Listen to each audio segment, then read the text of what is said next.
Marami sa atin ang seafood, pero dahil mahal, hindi araw-araw natitikman. Pero ibahin nyo ang mga tiga Rojas City sa Capiz, ang tinaguriang seafood capital ng Pilipinas. Ang seafood, pang-altanghap doon. Almusal, tanghalian, hapunan, isama na pati merienda. Kapag pinag-usapan, lamang dagat o seafood, lamang na lamang dito ang probinsya ng Capiz. Mula sa mga shellfish, katulad ng talaba, tahong at alimango, lahat meron dito. Dito nga sa Baybay Beach sa Rojas City, hile-hilera ang mga restaurant na ang pangunahing putahe, seafood. Kaya naman ipinagmamalaki ng lalawigan na sila ang seafood capital of the Philippines. Dito sa Capiz, magsisipag ka lang, tsak hindi ka magugutom. Kaliwat kanan ang pwede mong makuhanan ng mauulam at hanap buhay. Sari-saring mga seafood. Ang iba, nakabaon lang sa lupa. Kaya laking pasasalamat ni Aling Judith sa dagat. Nung nagretiro raw kasi ang kanyang asawa sa pangingisda, araw-araw na nilang sinusuyod ang baybayin para maghanap ng kanilang ikabubuhay. Ang ugpan.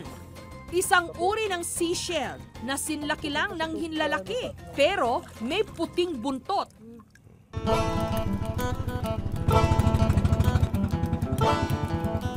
Ayun. Ipinakita sa akin ni Aling Judith kung paano ito kinukuha. Kita niya na ha. Sana iba maliliit pa. Kinukuha nila dun sa mga burak. Seashell ito, kumakain ako nito sa amin eh. Marami rin pala dito. Ugpan ang tawag nila dito. Magkano benta nyo na? Ang mga nakuhang ugpa ni Aling Judith na ibibenta raw niya ng 30 pesos kada lata. Kahit daw bagong ahon lang sa dagat ang ugpan, pwede nang lantakan. Nakain namin to. Yung sabaw maganda. Ito niluluto.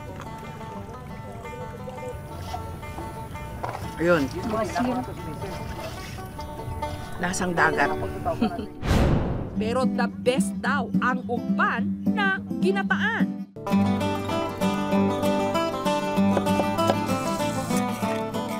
Naggisa ng sibuyas at luya.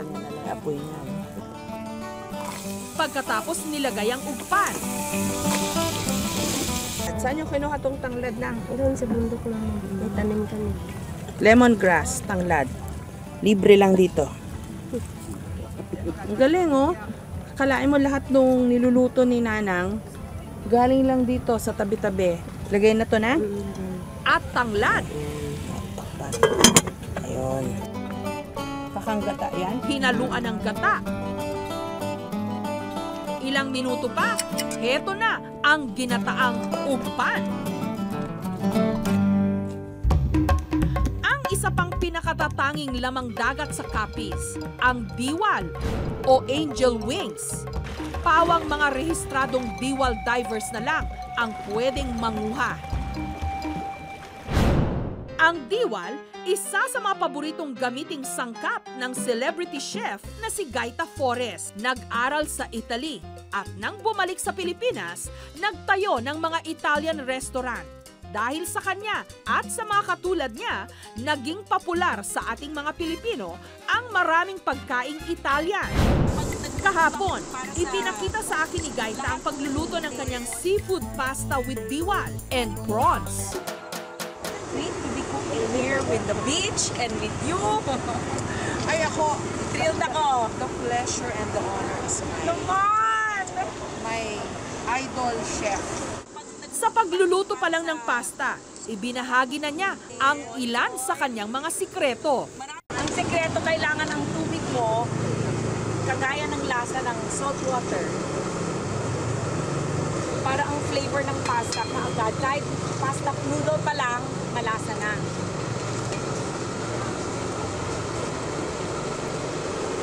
Right. Flavorful, di ba? Lasang dagat na. Pag nagluto ka para sa lahat ng olive oil, maraming aswang kailangan dagdagan natin. Simple lang. Simple lang. Ang importante talaga, pwede mo lang idagdag ang ating support na galing dito dito sa Rojas. Ang ganda-ganda. Wow. Tinanggal lang namin ang balat sa katawan ng suko. Yung ulo, may shell pa rin. May shell pa dahil lahat ng taba nandyan sa shrimp head talaga, sa prawn head. Ayan, malapit na. Tapos ilagay na natin ang napakagandang tiwal. Actually, mga baby pa to. Hindi namin siya inuna dahil sa mabilis lang siya maluto at may broth na lumalabas sa shell niya. Ang pinakamasarap talaga yung sabaw. Gaita, what is it about cooking? Bakit gusto mo mag-cook? Parang pakiramdam ko hindi na ako nagtatrabaho. Tsaka sobrang parang yung kasiyahan at saka ang parang fulfillment na nararamdaman ko doon pag makita mo lahat ng mga nakangiti, nabusog na at nasarapan sa luto mo.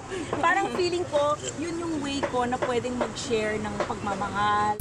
Nung nailagay na ang mga pangunahing sangkap, So, dinagdagan ni Gaita ng basil, paminta, at olive oil ang kanyang pasta. Ganda. Ganda ng itsura. Kapis na kapis. Kapis na kapis! Simple lang, di ba? Kapis, Italian pasta ala Margarita Flores. Thanks, Jessica. Oh, you try it na. There, get the tail dito. And then you pull it. You don't eat it from the shell pala. There. And when it's small pa, it's tender siguro yung tail niya. Usually pag malalaki, some people don't like to eat the end. Ako rin nga. Kapis in a shell. And you don't eat it pala from the shell, you get it Well, out of they the say shell. you pull, and then you save the broth on the shell. Kasi and it then- really gives off a broth once you put it on heat, and then you slurp. Pero ang isa raw sa pinakamasarap na lamang dagat sa kapis, hindi lumalangoy sa tubig, kundi nakabaon sa buhangin.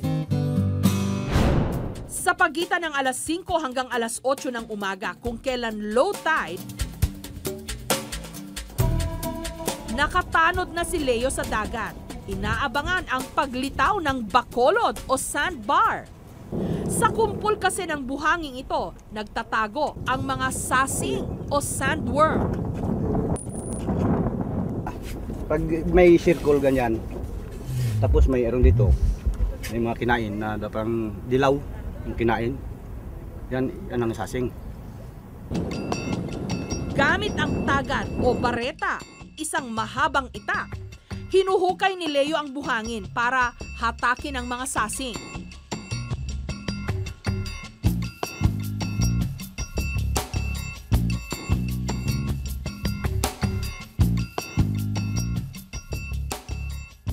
Kung kumuha ka ng sasing, dapat mabilis.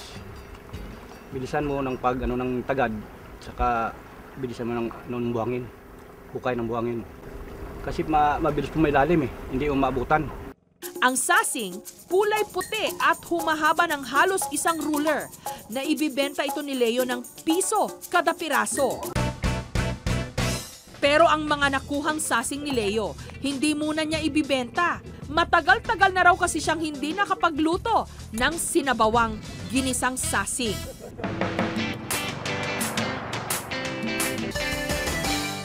Para malinis ang mga sasing, tinusok ito ni Leo sa gitna para lumabas ang dugo at saka binaliktad ang balat. Kasi yung may mga kinain marumi. Mga balas ito, mga balas. Buhangin. Ang naipong dugo ng sasing, pinakuluan ni Leo. Pero imbes na pumula ang tubig, naging puti, malagatas. Pagkatapos timplahan ng pampalasa, pwede nang ibuhos ang nalutong sabaw sa laman ng sasing. Ito na ang sinabawang ginisang sasing. Pwede rin daw idaing ang sasing at iprito.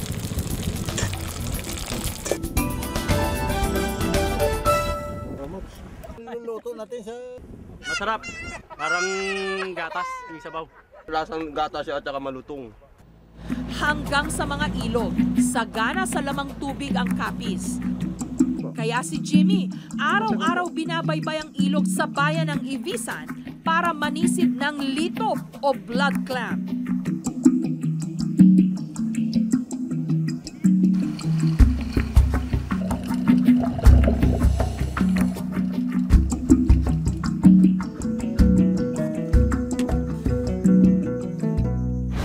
Hindi tulad ng ibang kabibe, ang laman ng litob kapag tinusok, dumudugo.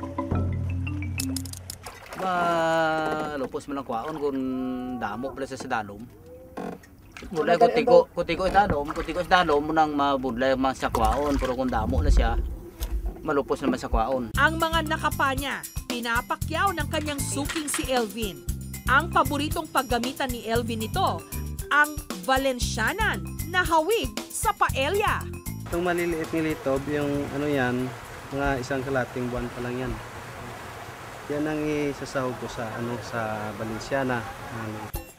Matapos gisahin ang atay ng baboy at lagyan ng gata, sunod-sunod na isinama ni Elvin ang alimango, hipon, litob, at tahong. At saka inihalo ang malagkit na kanin. Diba? Mas masarap talaga pag may lito. Pero para kay Bert, head chef ng isang restaurant sa Rojas City, perfect daw ang litob para gawing dinuguan. Ito, tutusokin natin yung litob para tatanggalin natin yung kanyang dugo.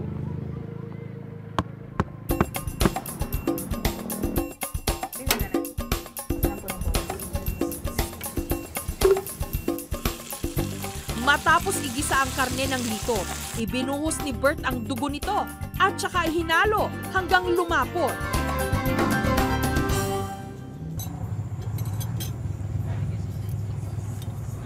Actually, hindi ako kumakain ng dinuguan. Pero nung nalaman ko na seafood siya, nagka-interest ako. Pagdating naman sa panghimagas, lamang dagat pa rin ang numero 1 sangkap ni Bert, ang minatamis na hipon. Ang swahe o maliliit na hipon, binalutan muna ng cornstarch at saka iprinito.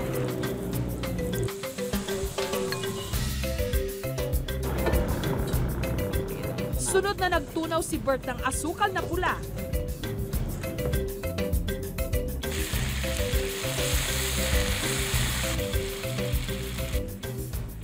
At saka inihalo ang naluto ng hipon.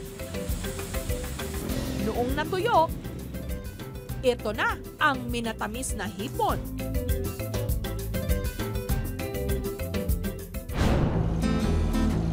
Suwerteng araw ang mga lugar na napapaligiran ng tubig dahil walang pagkatuyo ang biyayang dala nito, lalo na kung matututunan lang ng lahat na alagaan ito at pahalagahan.